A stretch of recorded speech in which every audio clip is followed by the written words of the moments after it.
Hello everyone and welcome back to my channel. Today we are having a look at Mafia the Old Country. And Mafia the Old Country, imagine if someone took the first Mafia game, sprinkled a little Red Dead Redemption dust on it, and then set the whole thing under the Sicilian sun. That's the vibe here. It's not Grand Theft Auto in Italy, but more like a slow burn Mafia drama, where the horses are your Uber and vendettas are your side hustles. But to be honest, I kind of like it that they went with a linear path instead of just making it another slop like Mafia 3, which I barely survived, and I don't want any other Mafia game to be open world ever again after that. So, right off the bat, let's be clear. There's a big, gorgeous map, there's rolling hills, old stone villages, postcard perfect sunsets, and no, it's not a real open world game. I mean, the world is out there, you can explore it in some missions, but the whole game is more like a mission to mission story first. Think of it as a guided tour instead of free roam vacation. Would a few side activities have been nice? Sure, but honestly, skipping the bloated checklist makes this one tight. No deliver 3 chickens to the guy in the hat nonsense here, which I kinda like because in many other open world games, or even games that are not open world, kind of like Ubisoft, how they bloat their games with stupid side quests and fetch quests, there's nothing like that. It's just one story that you're following, and you follow it from the starting to the ending. There's no nonsense here. And as for the story, now, in my opinion, this is my opinion, I'm not saying that this is the general consensus, I'm just saying in my opinion, I still think that Mafia 2 is the best Mafia game out there. It had an amazing story, and when it came out, it had amazing graphics, it had decent driving, I wouldn't say good, but decent driving, but that is my favorite Mafia game.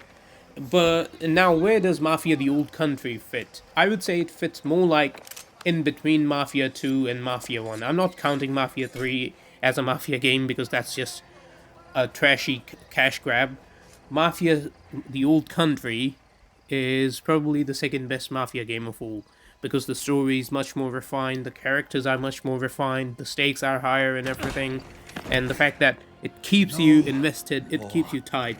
For example, here you play as Enzo Ferrara, a kid miner, so somebody who is not even related to any mafia or any family, and the fact that a kid miner who runs away lands under the wing of a powerful Don Torrisi in this game.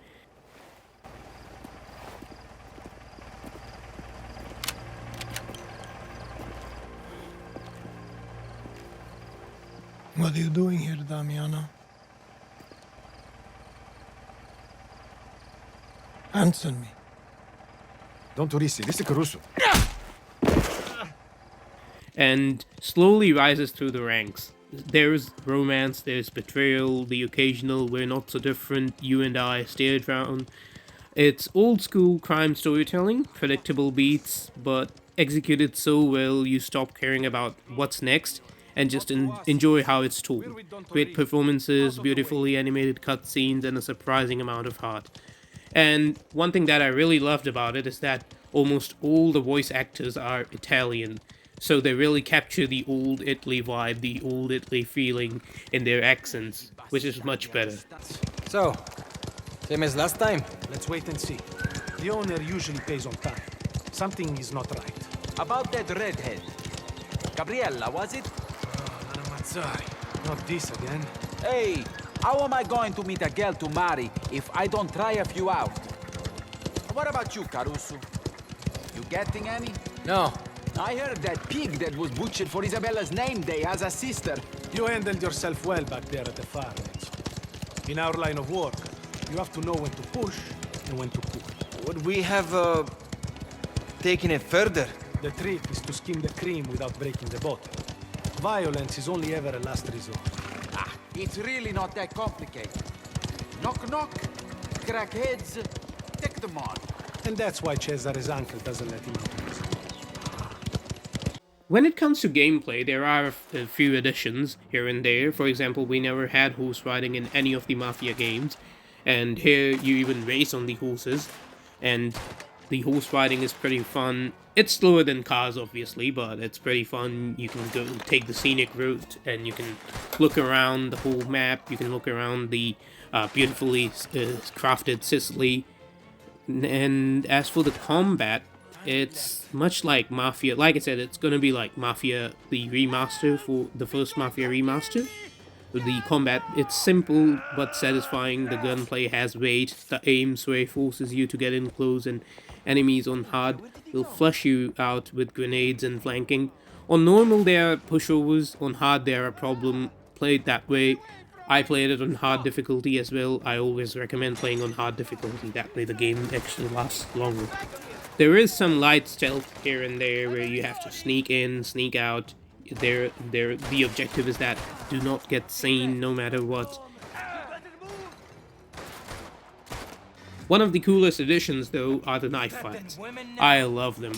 Every now and then you will get into a knife fight, and these are much better than the fist fights you'd get into in Mafia 2 and Mafia 3.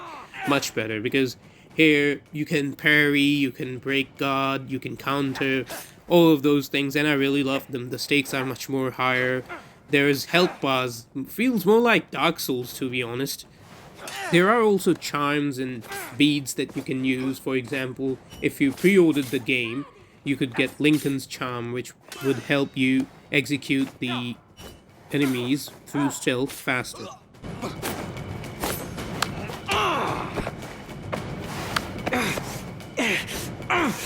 You shouldn't have come here.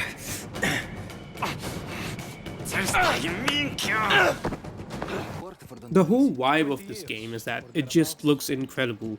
The Mediterranean lighting, the village details, the warm but dangerous atmosphere, it all nails that beautiful but deadly Mafia energy. Performance, it's smooth as butter, although there were a few bugs where, for example, I couldn't record it because the game crashed afterwards, but my character got stuck in the reloading animation, wouldn't move, and the enemies just surrounded me, and I had to restart the whole thing again. So that was one of the major bugs that I experienced, but other than that, I didn't really experience many bugs. It runs smooth as butter. One crash in 20 hours in 2025, that's a miracle worthy of a church donation. So I really think that there shouldn't be any issues, especially since the update after the launch. I don't think the issue should be there, and it is going to run smoothly, even better now. Mafia: The Old Country is the most refined the series has ever felt. It's not flashy, it's not chasing trends, and it's not pretending to be something it's not. It's just a great Mafia story in a stunning setting with gameplay that's solid if familiar. If you want a story-driven cinematic experience, you'll love it. However, if you prefer a more open world, for example like Red Dead or GTA, it's not for you. Because the game is tight, like I said, it's more story-driven, so it won't scratch the open world itch for you. I would, however, recommend playing it on hard difficulty. It may sound bad, but it's not as bad as you think it is, because even on normal difficulty, the enemy AI is stupid, completely stupid. But on hard difficulty, that's where they start to flank you, that's where they throw grenades at you, and basically force you into the fight instead of you just hiding away, sniping at them from a distance. And the biggest factor is that it's only $50, which is incredible. Like, name a AAA game that's $50 these days. There aren't any. Name a AAA game that can deliver this kind of story. There aren't any. So I would highly recommend getting Mafia because it's worth your money. It's definitely worth it. The story's great, the graphics are great. It will keep you there logged in for 20 hours. And that will be all. I will be looking out for Gears of War now, because as a PlayStation fanboy, I've never really played any of the Xbox exclusive. Good. So I will be looking forward to Gears of War, which is coming to PS5 on 27th of August. And I will see you then. Have a great one.